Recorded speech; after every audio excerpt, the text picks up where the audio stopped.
मुंबई महानगरपालिकेच्या विरोधी पक्षनेत्या किशोरीताई पेडणेकर आपल्या सोबत आहे. खरात प्रकरण वाढत चाललेलं आहे. आपण त्याची थेट बातचीत करणार आहोत. ताई, अंजलीताई दमानिया यांनी खळबळजनक खुलासा केला आहे, दावा केला आहे आणि त्यामध्ये बरेच फोन कॉल नेत्यांचे मंत्र्यांचे त्यांना जात होते असं सुद्धा त्यांनी दावा केला आहे.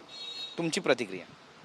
नाही, मुळामध्ये जी नावं येत आहेत म्हणजे खरातबाईंचं खरात प्रकरणामध्ये महिला आयोगाच्या रुपाली चाकणकरांचं जो पहिलाच व्हिडिओ आला की पाय धुणे एवढं, म्हणजे त्यांनी हे नक्कीच शिक्कामोर्तब झालं की ते गुरुच्या जागी त्यांना पाहत होते. आता गुरु डांबीज आहे त्या माहिती नाही वगैरे असं म्हणतायत, पण त्यांची सलगी एवढं दिसत होतं. कारण नुसतं तोच नाही, त्यानंतर छत्री घेऊन उभे आहेत किंवा असं एकदम एखादा भावासारखा मी तर त्या नजरेने बघेन का मला इतकं खाली जाऊन बोलता पण येणार नाही आणि आम्ही कधी वागलो पण नाही. त्यामुळे ते डिक्लेअर आहे. पण बाकीच्यांचे जे फोन आहेत खरात एकंदर जो व्यक्तिमत्व आहे त्याचं, ते काय असं काय टॅलेंटेड खूप काय असं अशा प्रकारचं नव्हतंही आणि नाही आहे हे आत्ता आपल्याला दिसतंय. त्याच्यामुळे बाकीच्यांनी जे फोन केले ते नेमके कशासाठी केले, कारण त्याच्यात एक प्रामुख्याने दिसलंय की तो जादूटोणा करण्यामध्ये एक नंबर, आणि त्याच्या तुमच्या सगळ्यांच्या चर्चेत आम्हाला असं दिसतंय, कारण आमच्या तर काही परिचयाचं नाही, सगळ्यांच्या मीडियाच्या चर्चेतून, सोशल मीडियाच्या चर्चेतून एक असं दिसतंय की कोणाला मंत्री व्हायचं आहे, कोणाला काय व्हायचं आहे, एखाद्याला खाली खेचून काढायचं आहे, तो मुख्यमंत्री किंवा तो उपमुख्यमंत्री नको आहे, अशा काही चाळे हा खरात करत होता. कोणाला मंत्री करू नका सांगणारा पण हाच खरात आहे असं तुमच्या चॅनलमधनं दिसतं आहे, आम्हाला नाही माहिती. त्यामुळे त्याचं जे कोणाचे फोन आता येत आहेत त्यांनी कशाला केले, एक तर खरातच सांगू शकेल किंवा ते काय CDRमध्ये येईल किंवा ज्यांनी केलं तेच सांगू शकतील, आम्ही काय म्हणणार. नक्कीच. पण अंजलीताई दमानिया यांच्या जर दाव्यांमध्ये तथ्य असेल तर मग हे महाराष्ट्रासाठी किती घातक आहे? कारण त्यांनी रुपालीताई चाकणकर यांनी सगळ्यात जास्त बातचीत केली असं म्हटलं आहे. त्यानंतर एकनाथ शिंदेंचं पण त्यांनी नाव घेतलेलं आहे. यामध्ये 17 वेळा त्यांची बातचीत झाली. यानंतर दीपक केसरकर यांच्या PA दीपक लोंढे याचं देखील त्यांनी नाव घेतलेलं आहे. चंद्रकांत दादा पाटलांचं नाव आहे. यानंतर आशिष शेलार यांनी एक वेळा फोन केलेला असं सुद्धा ते म्हणत आहेत.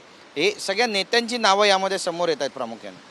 ज्या पद्धतीने खरात प्रकरण बाहेर आल्यानंतर आपल्या महाराष्ट्राची राजनीती किती खालपर्यंत घाणेरड्या पद्धतीने गेली आहे.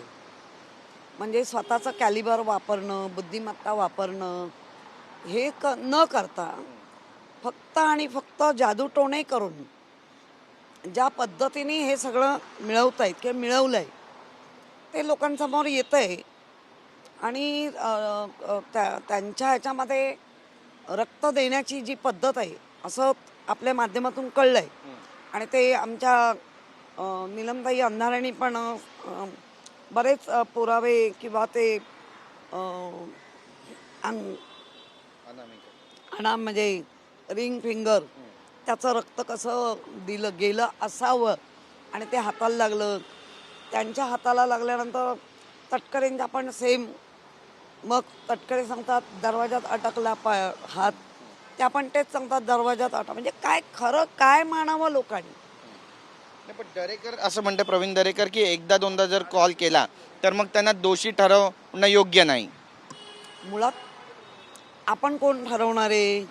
ही सगळी जी बातमी होते आणि खरातकडनं जे आता सगळं बाहेर येतं आहे, तर एकदा आणि दोनदा, तो पण खरातसारख्या माणसाला का, असं काय विद्वत्ता आहे खरातकडे की त्या विद्वत्तेचं तुम्हाला, आणि जी विद्वत्ता आहे ती बाहेर आली आहे, सगळी विद्वत्ता बाहेर आली आहे. मग आपल्या कुठल्या विद्वत्तेने त्याच्याशी बातचीत झाली आणि कुठल्या विचारते ते खरा, एक तर तो भोंदू खरात किंवा संधी साधू जे काय कोण लोक आहेत त्यांनी सांगावं.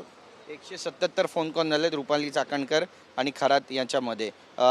गंभीर प्रकरण असं दिसतंय. प्रचंड. हे मी पहिल्या दिवशी जेव्हा आपल्या माध्यमातून विचारलं गेलं तेव्हाच मी असं सांगितलं की ह्या महिला आयोगाच्या अध्यक्ष आहेत आणि महिला आयोगाकडे पीडित महिला येतात. अशी चांगल्या काहीच का आहे ना अशा कोण जात नाही. कोणाला नवऱ्याचा त्रास आहे, कोणाला सासूचा त्रास आहे, कोणाचा संसार उद्ध्वस्त झाला आहे, अशा पीडित महिला जातात. त्या पीडित महिलांना त्यांच्याकडे वळवण्यामध्ये त्यांचा काही सपोर्ट आहे का याची पण चौकशी झाली पाहिजे. आणि त्या आणि आता अनुषंगाने सगळ्या चौकशा होत आहेत. म्हणजे ह्या सगळ्यांनीच ती मागणी केली आहे. सुषमाताईंनी पण मोठा दावा केलेला आहे की यामध्ये मुख्यमंत्र्यांच्या फोटोवर फुल्ली मारली आहे का हे सुद्धा तपासून पाहावं लागेल, पाहायला हवं. एकंदरीतच कसं पाहता याकडे? नाही, मला आपल्या महाराष्ट्राचे जे मुख्यमंत्री आहेत ज्या पद्धतीने, कारण त्याने सगळ्यांनी कबुली सभागृहात दिली आहेत, आम्ही कशी शिवसेना फोडली आणि कसं हे सगळ्यांनी कबुली दिली आहे. पण त्या फोडण्यामध्ये जे आमच्याच घरच्यांनी घरबेदीपणा केला, तर त्या घरबेदीमध्ये ज्या पद्धतीने गुवाहाटी गाठली, मग त्या गुवाहाटीमध्ये ह्या खरंच काय होतं का की तिकडेच जाऊन तुम्हाला सगळं यश मिळेल, बळी द्या वगैरे. कारण गुवाहाटी म्हटलं काय 90-95% त्याच्यासाठी जातात आणि 5-10% आमच्यासारखी जेव्हा दर्शनाला जातात तेव्हा ते चित्र बघवत नाही, फक्त आम्ही दर्शन करतो. आम्हाला म्हणजे मी तर नेहमीच देवीला 56 भोगाचा, मग त्याच्यामध्ये विडा जो आपण खातो तो विडा, बाकी मिठाया आम्ही तसं दिलेलं आहे. आणि ते पण फक्त दर्शन घ्यायचं आणि निघायचं असं. महापालिकेच्या माध्यमातून एकदा आम्ही सगळेच गेलो होतो, पंढाली झाला 10 वर्ष.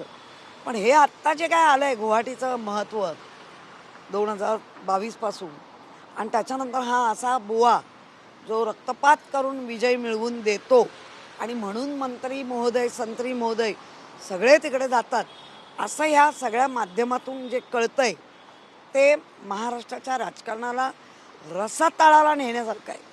पण तुमच्या पण मनात काही शंका आहे का? कारण ज्या पद्धतीनं पक्षफुटी झाली होती, या खराचा तिकडेही वापर झाला असं वाटतं? आमच्या मनात शंकेचा काहीच उपयोगच नाही.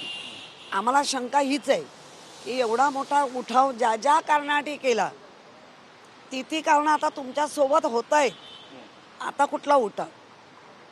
त्यामुळे आम्हाला कळून चुकलं की आमच्या पक्षामधली घरभेदीपणा झाल्यामुळेच या सगळ्या राजकारणाला रसातळाला नेणारे कोण आहे.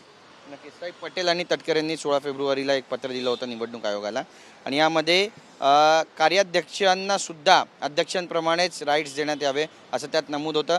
पण त्यांनी केलेले पत्रव्यवहार सगळे रद्द करण्यात यावे असं सुनेत्रताईंनी दुसरं एक पत्र दिलेलं आहे. एकंदरीतच कसं पाहता? राष्ट्रवादीमध्ये काहीतरी धुमसत्या आतल्यात? नाही, मुळामध्ये ज्या पद्धतीने दादांचा जो अपघाती मृत्यू झाला त्याच्यामध्ये त्यांच्याच घरातल्या रोहित पवार यांनी सांगितलं हा घातपात आहे, आणि त्यांनी ते भरपूर त्याच्यावरती लोकांच्या जे मत आहे त्याला खतपाणी किंवा अगदी ॲक्च्युअल काय काय आहे ते रोहित पवारांनी दाखवलं. म्हणजे त्यांच्या घरातनंच शंका उपस्थित झाली की हा घातपात आहे. त्यानंतर लगेचच अगदी दुसऱ्या का तिसऱ्याच दिवशी म्हणजे असंही ऐकलं की घरातल्यानी हेही कबूल केलं की जी राख शांत नाही झाली तोपर्यंत आमच्याकडे राजकारणाला सुरू झालं. आणि सुनित्रा वहिनींना उपमुख्यमंत्र्यांची शपथ घ्यायला लावली, घेतली. मुळात सुनेत्रा वहिनी आणि अनेक वर्ष दादांचं राजकारण पाहिलं, आणि त्या ज्या घराण्यामध्ये जन्माला आल्या हंबी मोहितेपाळ, त्या घराण्यात त्यांचा जन्म आहे. ज्या घराण्यामध्ये बाळकडूच पाजलं गेलं, तर अशा घराण्यातून तयार झालेल्या त्या नक्कीच जरी महिला असल्या तरी खंबीर आहेत, आणि त्यांना या गोष्टी काही कळत असतील त्या अनुषंगाने घेतले असतील निर्णय. एकंदरीतच कसं पाहता याने भविष्यात काहीतरी? काही नाही, कारण तो पक्षच वेगळा आहे. पण एवढी मात्र आहे त्यांच्या पत्रांनी नांदी वाजली की काहीतरी समथिंग इज रॉंग. धन्यवाद आमची बातचीत केल्याबद्दल. कॅमेरा पर्सन चरण मार्गमसह गिरीश गायकवाड, TV9 मराठी, मुंबई.